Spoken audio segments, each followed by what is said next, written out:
Guys, welcome back, and in today's video we're going to be talking about Palo Santo from Carner, Barcelona. And I'm not sure if this is considered a gourmand. However, the notes in here are kind of gourmandish. But this is a very woody fragrance. There are a lot of woody notes in here. The notes are actually in the back here. And if I actually compare them to the Fragrantica notes, and they are kind of similar, however, some of the notes that are on Fragrantica are not here.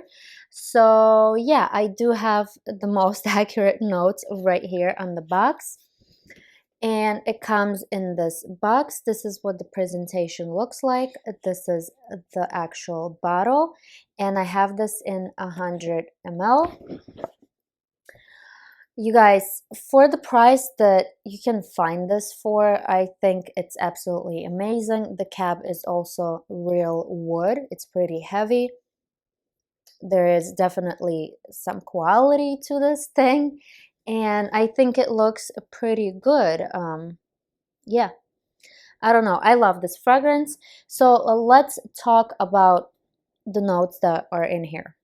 So let me actually read it to you from here. So it says the top notes are Indian Havana, rum, middle notes are warm milk, wood, tonka bean, and the base notes are cedar, vetiver.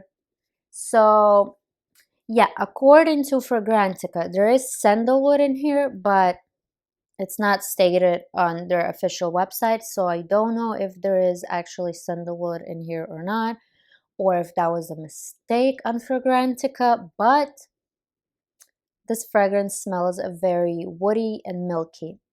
Now, in the opening, it smells a very boozy, but in a different way. It kind of smells like alcohol, and when I say alcohol, not because of course there's alcohol in this fragrance, okay, not that way, but it smells bitter. It does smell like rum, like a very bitter rum that's mixed with Havana.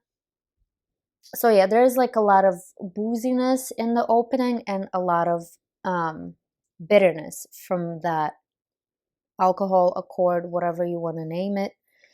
And then in the dry down, it becomes very woody.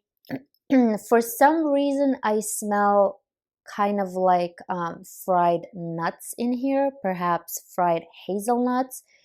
There is something in this fragrance that gives off like a very dry accord. To me, this is a very dry perfume, like dry rum, dry cedar, dry wood, dry fried nuts.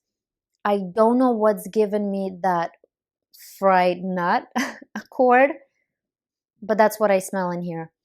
Now, regarding that milky note that's stated in here, to me, this is not a very lactonic fragrance. Like I said, to me, this is more on the dry side. Like I smell a lot of dryness in here. I don't smell a lot of like creaminess or butterness or anything like that, or milkiness. It is kind of milky. You can smell that milky note in here. It's more soft. However, to me, it's definitely more on that dry side. I don't know if that makes sense. I hope it does, but it basically smells like dry wood, dry nuts, milk, and bitter rum. It's a very interesting scent. I haven't smelled anything like this before. Definitely smells very unique. Um, Definitely on the unisex side. You know, sometimes there are unisex fragrances that lean more towards the masculine side, towards the feminine side. Not in this case. This is definitely like in between. You know what I mean? Definitely unisex. Anybody could wear this. Smells amazing. Kind of smells like the fireplace. Imagine holding a cup of milk, putting Palo Santo sticks in there, putting some dry nuts in there, hazelnuts, and standing next to a fireplace. This is what I get from this fragrance. Very unique. I always get compliments on this. However, the performance is okay. It's not the best. Um, the sillage and projection are moderate. It is kind of loud upon spraying it for like the first 30-40 minutes or so, but then it does sit kind of close to the skin, so you're not gonna leave a crazy sillage with it, just like with Baccarat Rouge or something like that, or Zerja fragrances. This is definitely more of a skin scent, but not a crazy skin scent. Like I said, very moderate. However, people do smell this on me. Like, I apply this, I spray this on my wrist. An hour later, I can smell it, but it's not that strong. So I feel like it's a skin scent, and I feel like only I can smell it. But people do smell it. Like, my mom walked into the room and she's like, "What perfume are you wearing? It smells very nice." She's like, "It smells very unique." And at that time, I had a sample. I showed her the sample. I'm like, "Here, this is what I'm wearing." And she fell in love with it. She's like, I really like it. I also want it. Um, so yeah, she did smell it on me. Another person also told me that I smell very nice, and it's been like 2-3 hours. So even though it does have that moderate projection, people do still smell it. That's what I'm trying to say. You might get used to it, your nose might get used to it, but it's still there. It's still there, but it's not gonna leave a crazy sillage. So yeah, is it a gourmand? I don't really know. Perhaps it is because of like some of the notes that are in here, the rum, the milk. It does smell very cozy, very warm, very like um, comforting. Like, I like to wear this in the house. This is perfect for winter time when it's cold. When I want to feel cozy, I do wear this, and this is perfect if you're by the fireplace, you want to wrap yourself up in a blanket or something like that, or in a cozy sweater. This is going to be amazing.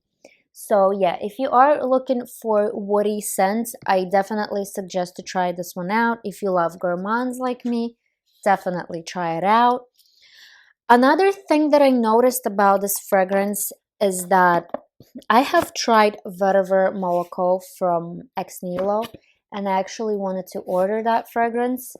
The performance there is just atrocious. It has like a zero projection, no sillage, horrible lasting power, but I did like the scent. I wanted it for summertime, and even though it had that horrible performance, I was like, you know what, I will get it just because of the scent. I love it.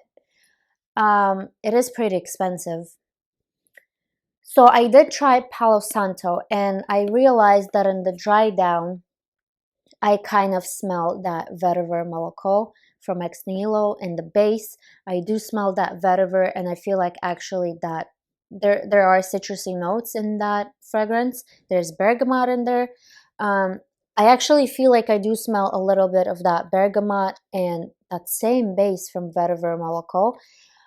I don't know what it was, but I did like that, and I was like, you know what? This is definitely cheaper than Ex Nihilo, and this definitely has a better performance, and I do like this fragrance. I wanted to get it, so I was like, might as well just buy this instead of that one, just because of that horrible performance. So yeah, that's another reason why I like this perfume. So yeah, this is gonna be it for this video. Thank you so much for watching. Let me know what you think. Let me know if you have this fragrance in your collection, and I'll see you in my next video. Bye-bye.